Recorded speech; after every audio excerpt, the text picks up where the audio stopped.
자, 오늘 본문은 예수님께서 당신의 제자들을 택하시는 기준, 그 이유, 목적을 분명하게 기록하고 있습니다. 그런데 본문을 유심히 이렇게 살펴보면 당시에 수많은 사람들이 예수님께로 예수님께로 나온 이유를 밝혀주면서 그것을 제자의 부르심과 함께 비교하여 설명하고 있습니다. 이게 중요한 것입니다. 그러면 본문은 수많은 사람들이 예수님께로 몰려든 이유를 뭐라 말하고 있고 거기에 반해서 예수님께서는 제자들을 어떻게 부르셨는지를 우리가 살펴보면서 이 본문이 우리에게 말씀하고자 하는 것들을 한번 분명하게 깨달아 가야 될 필요가 있습니다. 자, 그러면 본문 8절을 통해서 많은 사람들이 예수께 몰려온 이유를 뭔지를 한번 살펴볼까요? 자, 본문 8절 자막으로 한번 같이 한번 읽을까요? 시작.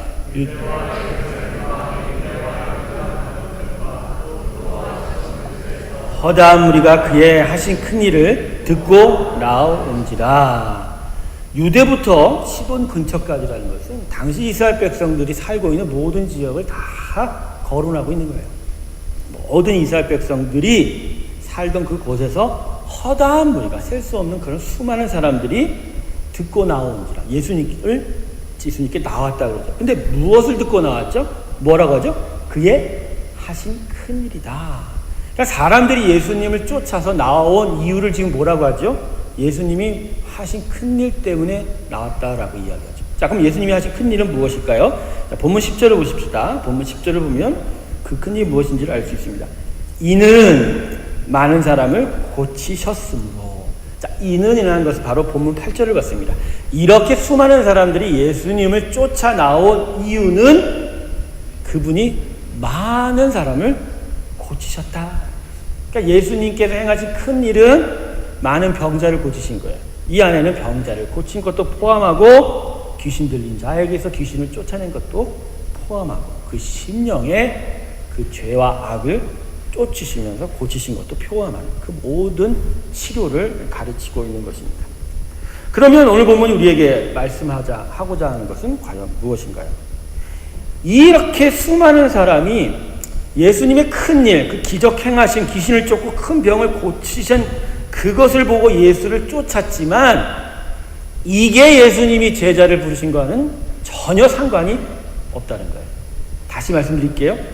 수많은 사람이 기적을 보고 예수를 쫓았다라는 것이 예수님이 제자를 부르신 것과는 관계가 없다는 거예요. 그렇게 수많은 사람들이 예수를 쫓았음에도 오늘 본문은 예수님은 자기의 원하신 대로 예수 제자들을 부르셨다라고 분명히 말씀하고 계세요. 자, 본문 13절 보시죠. 같이 읽겠습니다. 시작. 또 산에 오르사 자기의 원하는 자들을 부르시니. 자기의 원하는 자를 부르시니 나온지라. 아니, 수많은 사람들이 온 땅에서부터 주님을 쫓아서 나왔음에도 불구하고 또 다시 부르세요. 말이 안 되잖아요. 아니, 자기를 쫓으면 그 사람들을 데리고 가르치면 되는데, 그죠? 오늘 본문은 그렇게 얘기 안 하세요. 그건 그거고, 주님께서 자신의 백성, 구원의 사람으로 삼으신 건 자기의 원하는 자들을 불러서 삼으셨다라고 말씀하고 있습니다. 여러분 12제자 부른 건데, 이 12제자 부른 거라고 생각하지 마세요. 결국 여러분은 마태복음 28장처럼 결국 주님의 제자 되어야 됩니다. 할렐루야. 모든 곳으로 가서 제자 삼아 세례 주고, 그죠? 가르쳐 지키게 하는 것이 우리의 삶의 본분이라면 결국 우리가 먼저 제자가 되는 거죠. 그죠? 그러니까 오늘 12제자를 부르는 것은 결국은 하나님이 당신의 백성을 선택하여 당신의 백성의 삶으로 만들어 가시는 것과 똑같은 거라는 거죠. 그런데 오늘 모든 자들이 쫓았음에도 불구하고 자기의 원하는 자를 부르셨다는 것이죠. 왜 오늘 본문은 기적을 보고 쫓는 자들과 예수님이 제자로 부르신 것의 차이를 왜 분명하게 부각시키고 있습니까? 이게 마가복음의 특징이기도 합니다. 마가복음은요, 다른 3권의 복음서하고는 달리 되게 급하게 지어졌기 때문에 주님의 여러 말씀들보다는 기적을 베푸시고 그리고 십자가의 고난을 당하시는 주님의 행적에 더 큰 무게를 두고 있어요. 어떻게 보면 이런 마가복음의 특징 때문에 우리를 위하여 당신의 긍휼과 사랑을 베푸신 그래서 그 기적을 베푸시고 병을 고치신 예수님의 그 기적에 우리의 눈을 끌어당기는 것으로 보이기도 합니다. 하지만 마가복음의 결론은 그것이 아니에요. 마가복음은 비록 주님께서 기적을 베푸셨으나 그 기적을 베푸신 것을 보고 쫓는 자들이 예수의 사람이 아니라 결국 십자가에 올라가시기까지 그 고난당하신 예수님을 쫓는 자가 바로 진정한 제자라고 마가복음은 설명하고 있다. 가르쳐주고 있다는 것입니다. 즉 고난의 십자가를 쫓기까지, 고난의 십자가까지 가기까지 예수의 마음과 동행하는 자, 예수의 마음과 함께하는 자들이 진정한 예수의 제자요 믿음의 사람이라고 말씀하는 것입니다. 할렐루야. 따라합시다. 하나님의 사람, 하나님 안에서 하나님과 함께 하나님의 영광을 구하는 자이다. 두 번째 하나님과 함께라는 부분은 바로 이 이야기다. 진정한 예수의 제자 믿음의 사람으로서 하나님과 함께한다라는 것은 결국은 고난의 십자가를 쫓기까지, 그 십자가까지 주님의 마음과 동행하는 자. 이게 바로 하나님과 함께한다라는 의미입니다. 자, 그러면 여러분, 예수님의 기적은 왜 우리에게 베풀어 졌을까라고 의문이 들지 않습니까? 예수님의 기적 베품은 우리에게 어떤 의미를 가지고 있습니까? 여러분, 예수님이 이 땅에 오셔서 행하신 기적들, 또 수많은 선지자들을 이 땅에 보내셔서 행하신 수많은 기적은 단지 우리만의 기쁨을 위한 것이 아닙니다. 기본적인 그 기적의 의미는 악해서 약해진 그 우리들을 향한 하나님의 큰 사랑을 증거하는, 확신시켜주는 일종의 보여줍니다. 퍼포먼스다라는 것입니다. 도대체가 안 믿겨져요. 도대체가 그 사랑이 도대체가 나에게는 안 들어와. 그럴 때 영이신 하나님이 우리의 눈에 보이도록 당신의 사랑을 보여주신 것이 하나님의 기적입니다. 그러니까 우리가 예수님의 이 베푸신 기적을 보면서 나타나야 될 모습은, 하나님은 사랑이구나. 이렇게 우리를 사랑하시고 이런 기적으로 우리를 이렇게 사랑하시고, 얼마나 우리를 사랑하시면 이 놀라운 일을 행하셨을까. 여러분, 예수님의 기적 베품 중에서 가장 큰 기적 베품은 나사로를 살린 정도가 아니에요. 오병이어의 기적이 아닙니다. 모세의 홍해 갈라짐의 기적이 아닙니다. 가장 큰 기적은 자기 아들이 십자가에 죽는 게 하나님의 놀라운 기적입니다. 할렐루야. 상상도 할 수 없는, 천지가 개벽한 일이에요. 3시부터 6시까지, 즉 정오부터 오후 3시까지 예수님이 십자가에 달려신 그 시간 동안에 온 천하 만물이 어두워졌어요. 그건 하나님이 우주 질서를 깨트릴 정도의 그 위험을 가지고서도 아들을 죽이며 우리를 구원하시기를 원하셨던 것이, 그 마음이 그 어두운 곳에 나타났다는 것입니다. 여러분, 죄인을 어떻게 하나님 사랑하십니까? 거룩함이 어떻게 죄하고 가까이 있을 수 있어요? 근데 그게 가능해졌다는 건 그게 놀라운 기적이라는 거죠. 그런 기적은 결국은 뭐예요? 십자가가 결국 우리에게 이야기하는 것입니다. 우리가 십자가를 질 수는 없어요. 십자가는 예수님이 지셨어요. 그냥 그 십자가의 사랑을 이해하고 십자가를, 내 마음을 내가 받아들일 때 내가 제 십자가까지 가는 거죠. 결국은 내가 질 수 없는 십자가지만 그 십자가를 통해서 결국 우리에게 하나님 주시는 건 뭐예요? 하나님은 나를 정말 사랑하시고 이처럼 사랑하시고, 그럴 때 우리가 이 사랑을 받아들이면, 나도 저 사랑이 이제 정말 필요해. 저 사랑 외에는 아무것도 할 수 없어. 저 사랑 외에는 나는 아무것도 필요 없어. 그리고 더 나아가서 나도 이제 저 사랑으로 살아가고 싶다. 그렇게 나도 살고 싶다. 이렇게 살아가는 자가 누구라고요? 예수의 사람, 예수의 제자, 하나님의 사람이다. 그런 의미에서 예수님과 함께하다는 것이 무엇인지를 아는 것이 너무나 중요하다. 근데 하나님은 이런 기적을 베푸셨음에도 불구하고 결국은 오늘 예수님을 통해서 기적을 쫓는 자를 찾지 않고 예수가 원하는 자들로 당신의 백성 삼으셨다라는 거예요. 이건 정말 우리가 깨달아야 돼요. 사람이 예수의 기적을 통해서도 하나님이 원하시는, 하나님의 사랑은 너무나 크다, 나에게 너무나 소중하다라고 생각하기보다는 다른 것을 생각하고 다른 것을 쫓기 때문이라는 거예요. 하나님의 사랑을 깨닫고 하나님을 찾지 않습니다. 사람은 예수의 기적을 보아도 절대로 찾지 않아요. 홍해가 갈라지는 걸 보고도 3일 만에 물 없다고 불평하고, 먹을 것 없다고 애굽으로 돌아가죠 하고자 하는 사람들이 사람이에요. 저는요 지금도 이해가 안 되는 거예요. 물론 저도 그러겠지만 여러분 바다가 갈라지는 거예요. 여러분 앞에서 바다가 갈라졌다고 생각을 해보세요. 그걸 내가 지금 목격했다고 생각해보세요. 그걸 하나님이 하셨다라고 생각을 해보세요. 그러면 정말로 배가 고프고 갈증이 나도 나를 구원해 주신 그 애굽 땅으로 다시 돌아가겠다고 불명, 불만, 불평을 할 수가 있을까요? 있죠. 왜? 우린 인간이니까.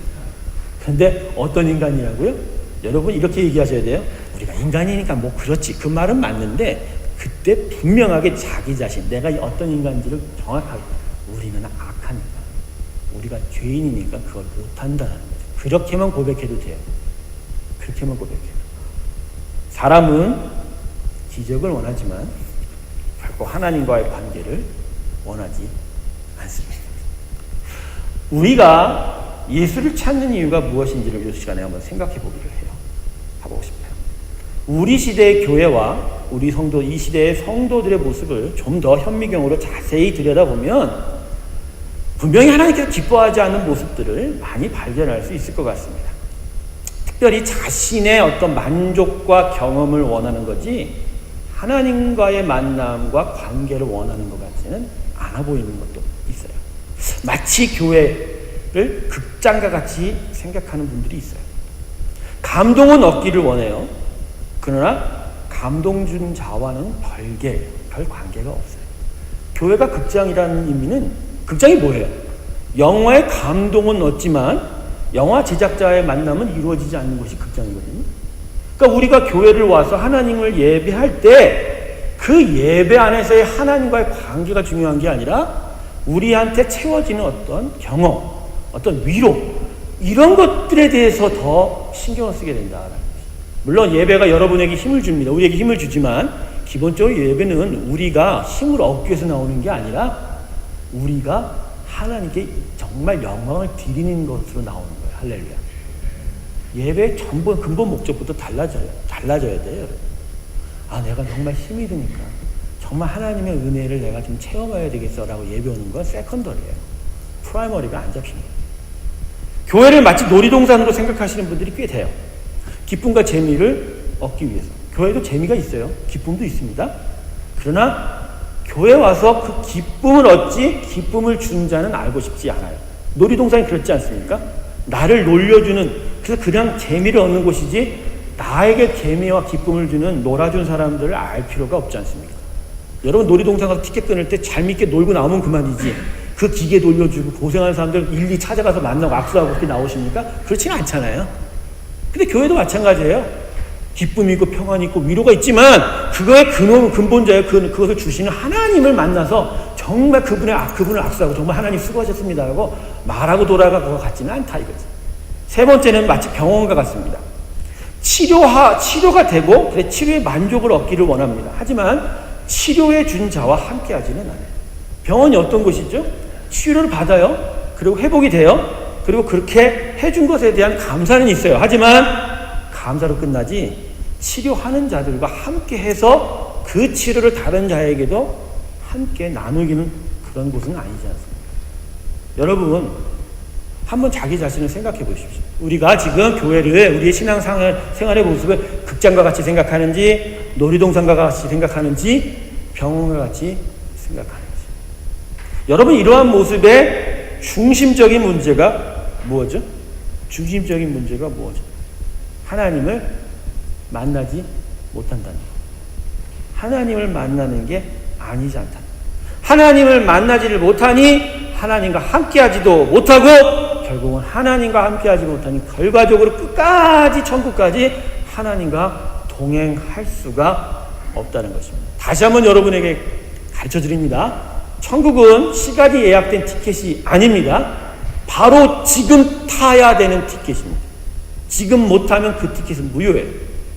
지금 하나님을 내가 안다고 해서 나중에 그 열차에 오르면 되지라고 하실 때 바로 티켓은 사라져버려요.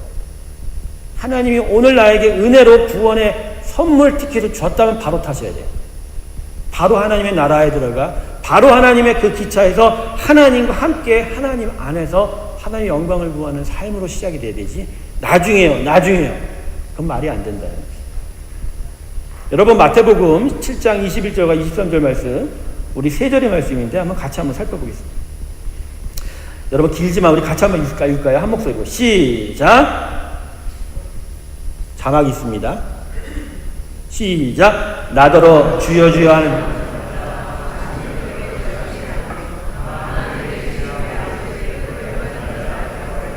그날에 많은 사람이 나더러 이르되 주여 주여 우리가 주의 이름으로 선지자 노릇하며 주의 이름으로 귀신을 쫓아내며 주의 이름으로 많은 권능을 행하지 아니하였나이까 하리니 그때 내가 그들에게 밝히 말하되 내가 너희를 도무지 알지 못하니 불법을 행하는 자들아 내게서 떠나가라 하리라. 이 말씀을요 묵상해 보니까 이게 너무나 귀한 말씀입니다. 제가 항상 이 말씀의 21절과 21절을 갖고서 여러분에게 항상 이야기합니다. 아무리 우리가 주의 기적을, 주의 능력을, 주의 여러 가지 일들을 하지만 그럼에도 불구하고 우리가 하나님의 알지 못한, 하나님께서 받아들이지 못하는 일이 있다. 그것에 대해서 우리가 대해서 경계하면서 정말 하나님 뜻대로 살아야 되는 일을 우리가 해야 된다라고 여러분과 함께 많이 나눴어요. 그런데 하나님께서 나더러 주여 주여 하는 자마다 다 받지 못하는 이유의 가장 큰 이유, 아니 전부의 이유를 23절에서 말씀하고 계세요. 뭐라고 그러죠? 내가 너희를 도무지 어떻게 한다고요? 알지 못한다. 하나님 알지 못한대요. 이게 무슨 얘기냐면 여기서 알지 못하다의 단어 헬라어 기노스코는 인격적으로 만난다라는 의미예요. 인격적으로 만난다. 인격적으로 안다라는 얘기야. 지식적으로 머리로 내가 저 사람을 알아. 근데 만난 적은 없어. 근데 저 사람이 누구고 어느 직장을 다니고 어디 집에 살고 무슨 일을 한 정도 하는 그 정도로는 안 된다라는 거예요.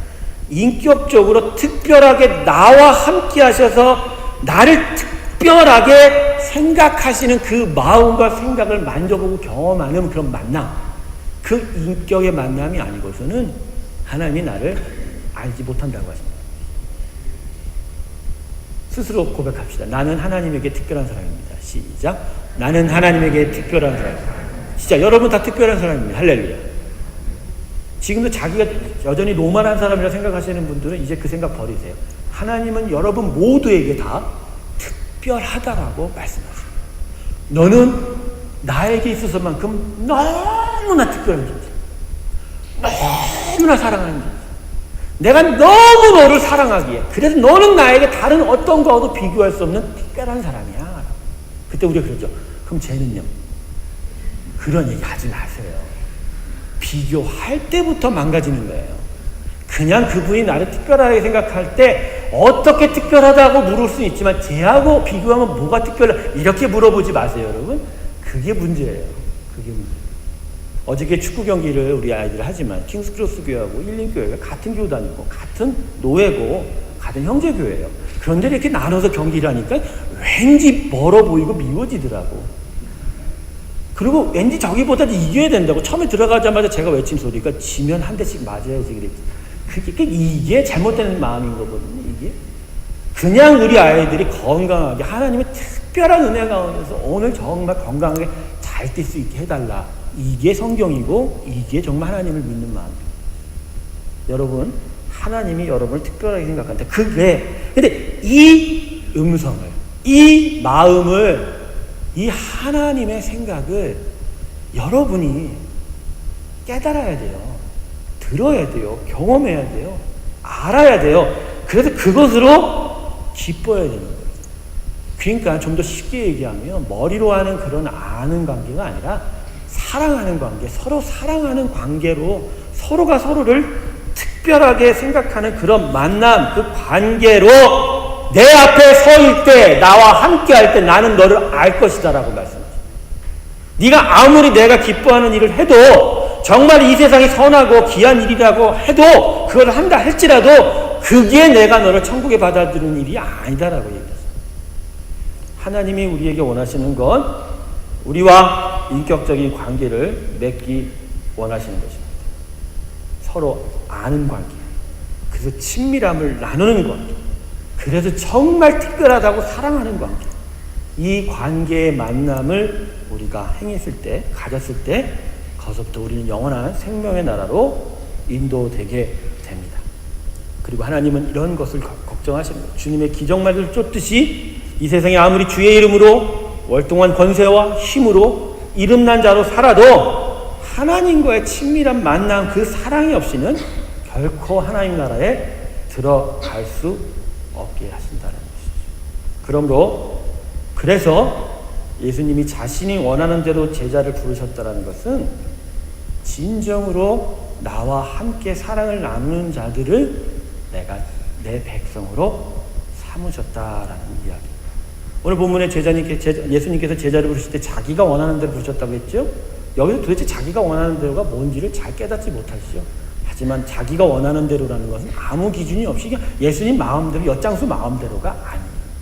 성경의 전체적인 맥락으로 보면 결국은 하나님과 동행하는 자를 부른다. 근데 이게 바로 밑에 나와요. 보면 14절과 15절 보실까요? 자, 보십시오. 자, 이에 그래서 제자들을 세우시죠. 12를 세우셨으니 라고 이야기하는데 거기에 첫 번째, 이는 자기와 함께 있게 하시고 보내사 전도도 하며 자식 귀신을 내어 쫓는 권세도 있게 하려 하십니다. 근데 이 제자를 삼는, 그 제자를 통해서 일을 하게 하시는 어떤 목적에 대해서 이야기하고 있죠. 첫 번째는 함께 하시고, 두 번째는 전도하시고, 세 번째는 귀신 쫓으려고. 그렇지만 분명히 말씀드리면 헬라어를 보면 첫 번째 목적에 의하여 두 번째, 세 번째가 이루어지는 것으로 나와져 있다. 즉 첫 번째, 자기와 함께 하는 것을 통해서.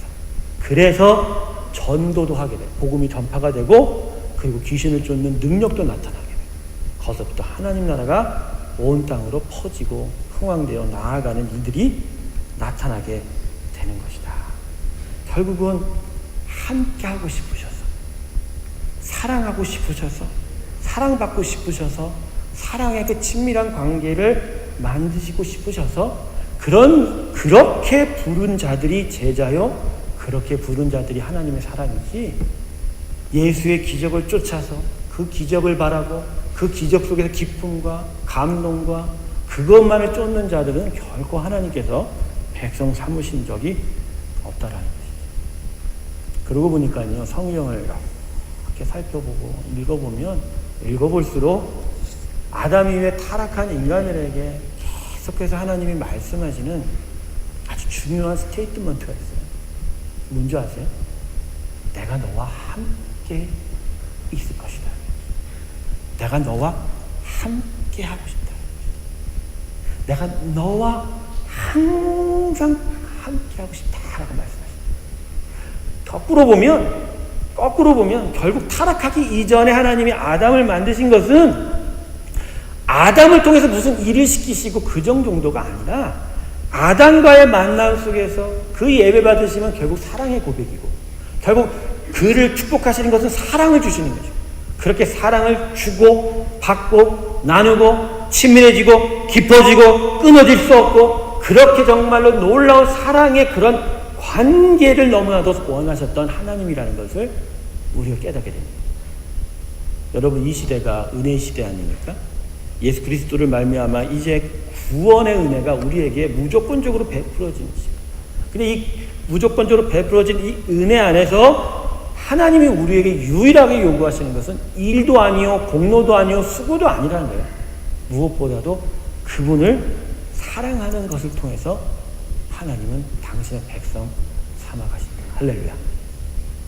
여러분, 하나님과 함께하고 계세요? 그 무엇을 증거해요? 무엇으로 확신해요? 내가 하나님과 함께한다는 것을 무엇으로 확신해요? 이 내면 안에, 이 심령 안에서 하나님에 대해서 정말 사랑한다는 고백이 넘치는 거예요. 그게 내가 하나님과 함께한다라는 확신입니다. 할렐루야. 내가 예배를 하고, 내가 어떤 직분자로서 일을 하고, 내가 주님께서 기뻐하시는 대로 합당한 일을 하는 것이 아니고요. 그건 결과고, 기본적으로 내가 하나님과 함께하고 있다는 증거는 내가 정말 하나님을 사랑한다는 고백입니다. 정말 하나님과의 그 사랑 외에는 나에겐 그 어떤 관계도 없다라고 고백하시는 거예요. 그게 정말로 내가 하나님의 부름받은 제자로서, 그분의 선택받은 자로서 살아갈 수 있는 목적이자 이유이자 그 모든 것이 되는 것이죠. 사랑하는 성도 여러분, 하나님과 사랑하시기를 주님을 축원합니다. 사랑하십니까? 사랑하세요. 사랑하지 않으면 못 자라요. 사랑하지 않으면 성숙이 안 돼요. 우리의 이 시대의 신앙의 문제는 하나님을 확신은 하되 자라지 않는다는 거예요. 자라지 않는 문제는 결국 우리 안에 우리에게 주시는 그 모든 은혜의 근원자이신 하나님을 사랑하지 않기 때문입니다. 사랑하지 않으면 자랄 수가 없어요. 사랑을 받고 그 사랑 안에 머물러야 거기서부터 그분이 주시는 사랑으로 자라고 또 그 사랑을 하나님께 드려보고 또 바쳐보고 고백해보는 그런 경험들을 통해서 성숙해지고 정말 믿음의 장성한 분량의 인격까지 이루어져 가게 되는 것이다. 저는 여러분들 우리 모두가 이런 하나님과 함께하는 것에 문제가 참 많다라고 생각합니다. 정말 하나님과 함께할까? 정말 한번 깨달아 보세요. 여러분 하루에 몇 시간 정도는 정말 안 될 거예요. 난 그건 알아요. 저도 몇 시간이 안 되니까. 몇 분이나 하나님을 정말 사랑한다고 고백하고 있을까? 솔직히 너무 힘들게 얘기하는데 죄송한데 정말 몇 초나 하나님을 생각을 하고 살까? 찌리는 분 계시죠? 몇 분이 움찔하는 걸 내가 봤어 지금. 정말이에요. 정말. 여러분 정말로 하나님 앞과 함께 하셔야 하나님을 닮아갑니다. 하나님과 닮아가야 천국 안에 들어가게 된다는 것이죠. 사랑하는 성도 여러분, 예수님께서 자신의 기적을 보고 쫓아온 사람들은 마다하셨어요. 그리고 자신이 원하는 그런 만남을 통해서 모든 자들을 제자로 부르시려고 하셨다는 것이죠. 여러분 이것을 분명하게 오늘 기억하시면서 내가 지금 하나님과의 만남, 관계 맺기를 위해서 하나님을 쫓아가는지 아니면 다른 어떤 나의 만족과 경험을 위해서 내가 하나님께 나오는지를 구별하셔야 돼요. 구별하셔야 돼요. 근데 경험과 만족을 위해서 나오신다면 절대로 하나님 못 만나요. 왜냐하면 하나님은 그것은 당신과 관계없는 일이라고 말씀하시죠. 물론 병은 고쳐줘요. 우리의 삶 안에 축복도 주십니다. 하지만 거기서 끝나요. 정말 주님을 닮아 천국에 들어가는 일까지 나아갈 수가 없다는 거죠. 저는 여러분에게 정말 하나님과 함께하는 동행의 인생이 되기를 주님의 이름으로 간절히 축원합니다. 간절히 축원합니다. 말씀을 정리할게요. 베드로가 부활 이후에 주님을 만났을 때 하나님께서 그분에게 3번이나 무엇을 물어보셨죠? 사랑하느냐? 나를 사랑하느냐? 베드로의 실수와 베드로의 허물을 보신 하나님이 아니셨어요. 예수님이 아니셨어요. 베드로에게 지금 다시 나와 관계 맺자라고만 요구하셨어요. 그것도 모든 것들을 다 해주시면서 여러분 이러한 하나님의 사랑이에요. 여러분 이런 하나님의 사랑 앞에 이 사랑 주신 하나님과 정말 사랑하셔야기를 원합니다. 정말 그런 사랑으로 정말 하나님의 놀라운 축복의 믿음의 백성들이 되기를 소망합니다. 오늘 여러분에게 하나님이 물어보실 것입니다. 또다시 물어보실 것입니다. 너희는 나를 사랑하느냐? 그럴 때 네, 사랑합니다 라고 하시면서 그분과의 만남 가운데로 나아가시면서 정말 그분이 부르신 자로서 이 땅에 축복의 사람 되시길 주님으로 축원합니다. 기도하시겠습니다. 이 시간 여러분 오늘 말씀을 듣고